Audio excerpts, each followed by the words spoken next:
तो हमारी कहानी ये शुरू होती है एक बहुत अमीर आदमी से।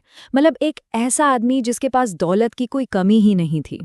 तो एक दिन क्या हुआ, वो एक बड़े से शोरूम में गया और उसने अपने लिए पता है कितने के पूरे 10,000 रुपए के जूते खरीदे। अब जाहिर है इतने महंगे जूते पहनकर वो बहुत खुश था। फिर उसी शाम उसे याद आया कि अरे मंदिर भी तो जाना है। अब वो अपनी कार से उतरकर जैसे ही मंदिर की सीढ़ियों पर पहुंचा तो उसे अपने नए चमचमाते जूतों की चिंता सताने लगी। भाई 10,000 के जूते थे। उसे समझ नहीं आ रहा था कि इनको बाहर छोड़े तो छोड़े कैसे। तभी उसकी नज़र वहीं सीढ़ियों पर बैठे एक भिखारी पर पड़ी। उसने सोचा चलो इससे बात करता हूँ। तो उसने भिखारी से कहा, जरा मेरे जूतों का ध्यान रखना, मैं बस अंदर से प्रार्थना करके आता हूँ। और भिखारी ने भी कहा, जी साहब मैं देख लूंगा। अब वो आदमी अंदर गया, भगवान के सामने हाथ जोड़े खड़ा था। पर प्रार्थना करते करते उसके मन में एक सवाल उठ खड़ा हुआ। वो सोचने लगा, हे भगवान, ये कैसी दुनिया बनाई है।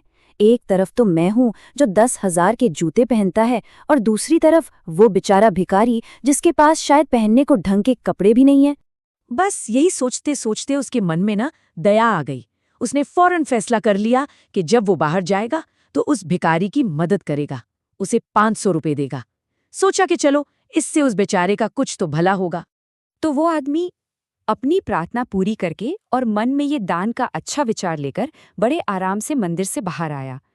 पर कहानी में एक बिल्कुल अनएक्सपेक्टेड मोड़ आ गया। उसने बाहर आके देखा तो न तो वहां भिखारी था और ना ही उसके जूते। वो तो बस हैरान रह गया। मतलब सोचिए कितना निराश हुआ होगा वो। मन में सोच रहा था कि अरे, मैं तो इसकी मदद करने की सोच रहा था और ये मेरे ही जूते चुराकर भाग गया। कमाल है। अब पूरी रात उसके दिमाग में बस यही बात घूमती रही। फिर अगले दिन जब वो ऐसे ही बाजार से गुजर रहा था तो उसकी नज़र सड़क के किनारे जूते बेचने वाले एक छोटे से दुकानदार पर पड़ी।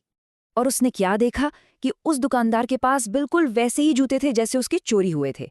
वो हैरान होकर दुकानदार के पास गया, उससे पूछा और जो जवाब मिला उससे सुनकर तो वो चौंकी गया। दुकानदार ने क्या कहा, साहब कल एक भिखारी ये जूते मुझे 500 रुपए में बेचकर गया था। बस यही वो पल था जब सारी कहानी की कड़ियां आपस में जुड़ गईं। और ये सुनकर उस अमीर आदमी को ना कोई झटका नहीं लगा, गुस्सा भी नहीं आया, बल्कि वो मुस्कुराया। उसे अचानक जैसे सब कुछ समझ में आ गया हो। कर्मों का जो पूरा विज्ञान है ना, वो उसकी आंखों के सामने बिल्कुल साफ हो गया था। वो आदमी सीधा वापस मंदिर गया, भगवान के सामने हाथ जोड़कर खड़ा हो गया और बोला, वाह प्रभु, क्या लीला है आपकी। अब उसके मन में कोई शिकायत नहीं थी, कोई सवाल नहीं था। बस ईश्वर की इस पूरी योजना के लिए एक सम्मान था। तो यहाँ सबसे जरूरी बात क्या है पता है? ईश्वर की योजना तो उस भिखारी तक 500 रुपए पहुंचाने की ही थी। अब रास्ता अमीर आदमी के दान से होकर भी जा सकता था, सीधा साधा रास्ता। लेकिन उस भिखारी के कर्मों ने उसे चोरी का रास्ता चुनने पर मजबूर कर दिया। देखिए, मंजिल तो वही थी, 500 रुपए, लेकिन उस मंजिल तक पहुंचने का जो रास्ता था ना, वो उसके अपने कर्मों ने तय किया। और दोस्तों, यही तो है कर्म का सिद्धांत।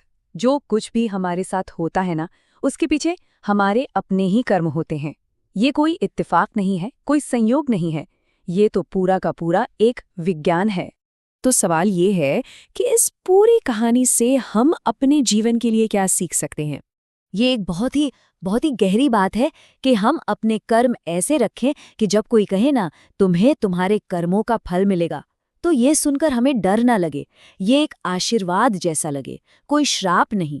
और ये पूरी तरह से हमारे हाथ में है कि हम अपने भविष्य के लिए आशीर्वाद वाला रास्ता चुनते हैं या श्राप वाला। तो अंत में ये सवाल हम सबके लिए है। हमारे आज के जो काम हैं, हमारे आज के जो कर्म हैं, वो हमारे आने वाले कल के लिए कौन सा रास्ता बना रहे हैं?